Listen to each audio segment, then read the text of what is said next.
తలకెక్కిన మత్తులో ఓ వ్యక్తి వీరంగం సృష్టించాడు. తిరుపతిలోని గోవిందరాజస్వామి ఆలయంలో భద్రతా సిబ్బంది కల్లుగప్పి ఏకాంత సేవ ముగిసిన తర్వాత ఆలయంలోకి ప్రవేశించాడు.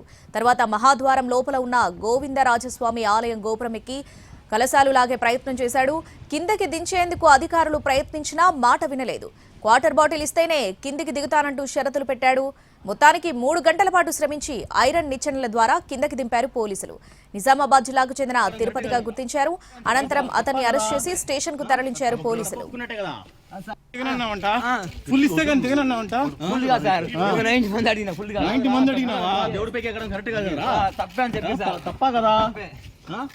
తప్పొప్పుకున్నట్టే కదా కరెక్ట్ కాదు కదా తప్పొప్పుకోవడం కదా స్టార్ట్ చేయి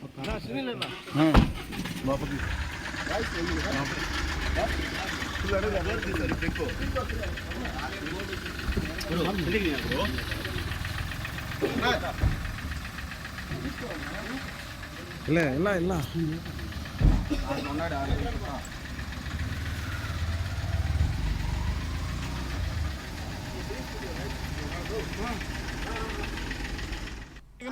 తిరుపతిలోని గోవిందరాజస్వామి ఆలయంలో భద్రతా సిబ్బంది కల్లుగప్పి ఏకాంత సేవ ముగిసిన తర్వాత ఆలయంలోకి ప్రవేశించాడు వ్యక్తి. దీనికి సంబంధించి పూర్తి అప్డేట్స్ మా ప్రతినిధి కార్తీక్ అందిస్తారు ఫోన్లో. కార్తీక్, మరోసారి గోవిందరాజస్వామి ఆలయానికి సంబంధించి సెక్యూరిటీ ల్యాబ్స్ అనేది కూడా బయటపడడం కూడా జరిగిందని చెప్పుకోవాలి. ఏదైతే అర్ధరాత్రి ఏకాంత సేవ జరిగిన తర్వాత ఓ అజ్ఞాత వ్యక్తి ఆలయంలోనికి ప్రవేశించడమే కాకుండా నేరుగా ఏకంగా గోపురం మీదకి ఎక్కి కూర్చోవడం కూడా జరిగింది. అయితే అప్పటి వరకు కూడా విజిలెన్స్ సిబ్బంది అతన్ని గమనించలేదు. అయితే అర్ధరాత్రి తర్వాత అతని అరుపులు కేకలు విన్నటువంటి సెక్యూరిటీ సిబ్బందికి లైట్ వేసి చూడగా ఎక్కడైతే గోపురం పై నుంచి అరుస్తున్నటువంటి వ్యక్తి కనబడటం కూడా జరిగింది. దీంతో ఒక్కసారిగా కూడా అలజడి రేగింది.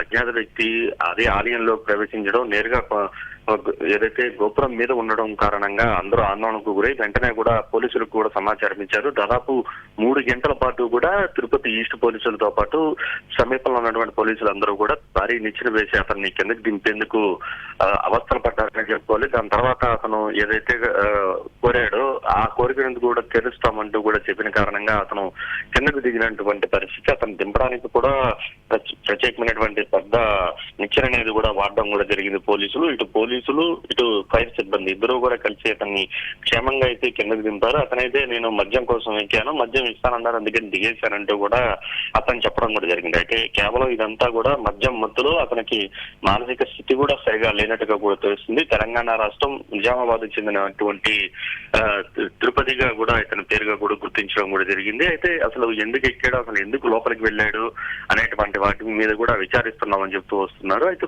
స్థానికంగా పట్టుకున్న వెంటనే కూడా అతనైతే మనం అడిగినప్పుడు కూడా చెప్పాడు, నేను మందు కోసం ఎక్కాను అంతే అంటూ కూడా అతను చెప్పడం కూడా జరిగింది. అయితే ఇదంతా కూడా అక్కడ పనిచేస్తున్నటువంటి సెక్యూరిటీ సిబ్బంది పూర్తి స్థాయిలో తనిఖీలు లోపల ఎవరున్నారు, ఎవరు ఏంటి అనేది కూడా తనిఖీ చేయలేదు. తనిఖీ చేయకుండా మహాద్వారాన్ని మూసివేయడం కారణంగానే అటు తర్వాత ఇతను వెళ్ళినట్టుగా కూడా తెలుస్తోంది.